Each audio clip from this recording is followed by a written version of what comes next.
அமெரிக்காவின் ஆதிக்க போக்குக்கு எதிராக ரஷ்யா, சீனா மற்றும் ஈரான் எடுத்துள்ள அதிரடி முடிவு அடுத்து என்ன நடக்கப் போகும் என்ற அச்சத்தை ஏற்படுத்தியுள்ளது.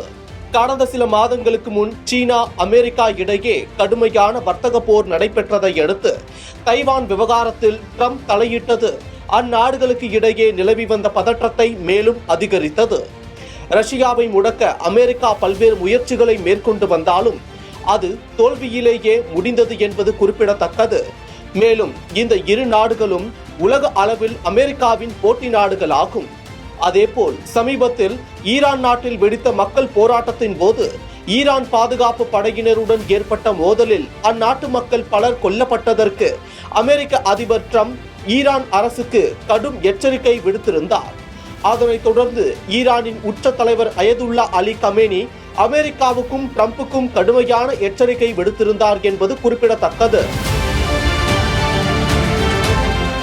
இப்படியான பரபரப்பு சூழலில் சீனா, ரஷ்யா மற்றும் ஈரான் நாடுகள் கூட்டு கடற்படை பயிற்சியை தென்னாப்பிரிக்கா நாட்டின் கடற்பரப்பில் மேற்கொண்டுள்ளது. கப்பல் போக்குவரத்து மற்றும் கடல்சார் பொருளாதார நடவடிக்கைகளின் பாதுகாப்பை உறுதி செய்வதற்கான பிரிக்ஸ் பிளஸ் ஆபரேஷன் இது என்று தெரிவிக்கப்பட்டுள்ளது.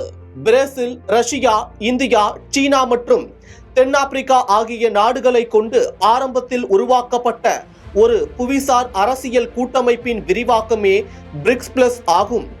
விரிவாக்கப்பட்ட பிரிக்ஸ் குழுவில் Egypt, Indonesia, Saudi Arabia, Ethiopia, Iran மற்றும் ஐக்கிய அரபு அமீரகம் ஆகிய நாடுகளும் அடங்கும்.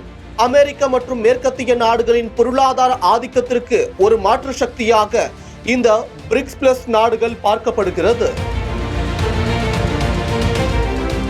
தென்னாப்பிரிக்கா இதற்கு முன் சீனா மற்றும் ரஷ்யாவுடன் கடற்படை பயிற்சிகளை மேற்கொண்டாலும் இது அமெரிக்க அதிபர் டொனால்ட் ட்ரம்பின் நிர்வாகத்திற்கும் பிரிக்ஸ் பிளஸ் நாடுகளுக்கும் இடையே நிலவி வந்த பதற்றங்கள் அதிகரித்துள்ள நேரத்தில் இந்த கூட்டு கடற்படை பயிற்சி நடைபெறுவது அதிகம் கவனம் பெற்றது.